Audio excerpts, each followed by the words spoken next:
Hello friends, welcome to Trident chef. இந்த வீடியோவில் நம்ம ரொம்ப சிம்பிளாக நல்ல டேஸ்டியான பிரேக்ஃபாஸ்ட் ஆம்லேட் மேகி எப்படி செய்கிறதுன்னு பார்க்கலாம் வாங்க. இது செய்கிறதுக்கு ஃபஸ்ட் நம்ம நூடுல்ஸை வேக வச்சிடலாம். அதுக்கு ஸ்டவ்வில் ஒரு பேன் வச்சு அதில் 1 கப் அளவு தண்ணீர் எடுத்துக்கிறேன். இந்த தண்ணீர் நல்லா கொதிக்கட்டும். தண்ணீர் நல்லா கொதித்த பிறகு இதில் மேகி நூடுல்ஸ் பாக்கெட்டில் இருக்க டேஸ்ட் மேக்கரை இதில் சேர்க்குறேன்.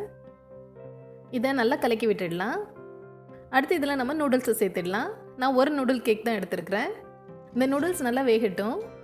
பாருங்கள், இந்த தண்ணீரெல்லாம் வற்றிய பிறகு நூடுல்ஸ் எல்லாம் கரெக்டாக வெந்து வந்துடும். இப்போ பாருங்கள், தண்ணீர் எதுவும் இல்லை, நூடுல்ஸ் எல்லாம் நல்லா வந்துடுச்சு. இனி நம்ம ஸ்டவ் ஆஃப் பண்ணிடலாம். அடுத்து நான் இதை ஒரு பிளேட்டில் எடுத்துக்கிறேன். இது இருக்கட்டும். இனி நம்ம ஆம்லேட்க்கு தேவையானதெல்லாம் ரெடி பண்ணிடலாம்.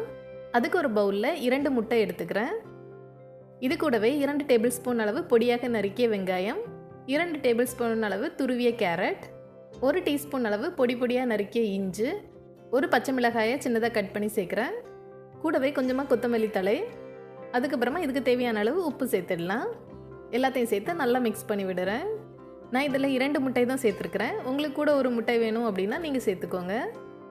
எல்லாம் நல்லா கலக்கியாச்சு. இது இருக்கட்டும். அடுத்து ஸ்டவ்வில் பேன் வச்சு இதில் 1 டீஸ்பூன் அளவு எண்ணெய் எடுத்துக்கிறேன். நான் நான்ஸ்டிக் பேன் யூஸ் பண்ணுறதுனால எண்ணெய் ரொம்ப குறைவாக தான் எடுத்துருக்கிறேன். நம்ம இதை தோசைக்கல்லில் கூட ரெடி பண்ணி எடுக்கலாம். அடுத்து நம்ம கலக்கி எடுத்து வச்சுருக்கிற முட்டையை இதில் சேர்த்துடலாம். முட்டையை பேனில் எல்லா சைட்லேயுமே ஸ்ப்ரெட் ஆகுறது மாதிரி இது போல் லைட்டாக பேனை சுற்றி விட்டுடலாம். ஸ்டவ் மீடியம் ஃப்ளேமில் இருக்கட்டும்.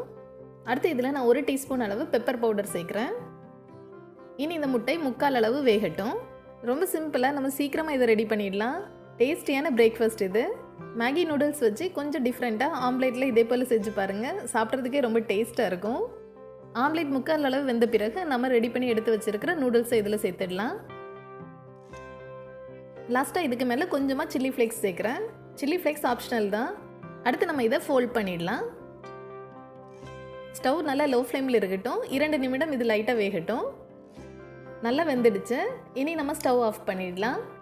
அடுத்து நான் இது ஒரு பிளேட்டில் எடுத்துக்கிறேன். பாருங்கள், ரொம்ப சிம்பிளாக நல்ல டேஸ்டியான ஆம்லேட் மேகி ரெடி ஆகிடுச்சு. கண்டிப்பாக நீங்களே இதை ட்ரை பண்ணி பாருங்கள். மீண்டும் ஒரு சுவையான ரெசிபியோடு விரைவில் சந்திப்போம். தேங்க்ஸ் ஃபார் வாட்சிங்.